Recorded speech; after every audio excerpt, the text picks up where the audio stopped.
Guys, ഞങ്ങൾ ഇന്ന് അമ്മായിയുടെ വീട്ടിൽ പോകാനുള്ള പ്ലാനിങ്ങിലാണ്. അപ്പോൾ ഞാൻ ചെറുതായിട്ട് ഉറങ്ങിപ്പോയേ. അപ്പോൾ എനിക്ക് റെഡി ആയിട്ട് അമ്മായിയുടെ അടുത്ത് വരാം. ഞാൻ റെഡി ആയിട്ട് വരാവേ. അങ്ങനെ ഞങ്ങൾ റെഡി ആയിട്ട് പോവാണ് ഗൈസ്. എനിക്കിങ്ങനെ കുഞ്ഞിനെ പിടിക്കില്ലാട്ടോ ഇല്ലു. ഞാൻ കുറേ നേരം ശയിക്കണു. ഞാൻ കരഞ്ഞിട്ടുണ്ടെങ്കിലുണ്ടല്ലോ ഇങ്ങ് ഓടും. അങ്ങനെ ഫൈനലി ഞങ്ങൾ കുഞ്ഞുമ്മയുടെ വീട്ടിലെത്തി. കുഞ്ഞുമ്മ തന്നെ ഫസ്റ്റ് കിട്ടുന്നുണ്ട്. കുഞ്ഞും വലിയ കുഞ്ഞും ഉണ്ടായിരുന്നു. എന്നിട്ട് എൻ്റെ ഒരു പപ്പടം പറക്കണ പോലെ ആക്കണുണ്ടായിരുന്നു. എനിക്ക് എന്ത് ചെയ്യുന്ന ഒരു പിടിയില്ല.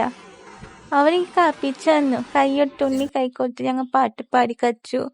കുഞ്ഞു എന്നെ നല്ലതുപോലെ ഇരിക്കണ്ടായിരുന്നു.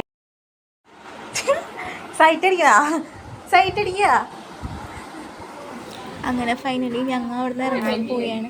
അവിടെ പോയിട്ട് അപ്പൊ ഞാനിവിടെ വന്നപ്പോ കണ്ടില്ലല്ലോ. ഞാൻ വന്നപ്പോ ഉള്ളിലായിരുന്നു. അങ്ങനെ ചേച്ചി ടാറ്റൊക്കെ തന്ന് ഞാനും ടാറ്റൊക്കെ കൊടുത്ത് യാത്ര പറഞ്ഞ് ഞങ്ങൾ ഇറങ്ങി. അപ്പൊ ഇന്നേക്ക് ഇത്രേ ഉള്ളൂ. അപ്പൊ ഓക്കെ.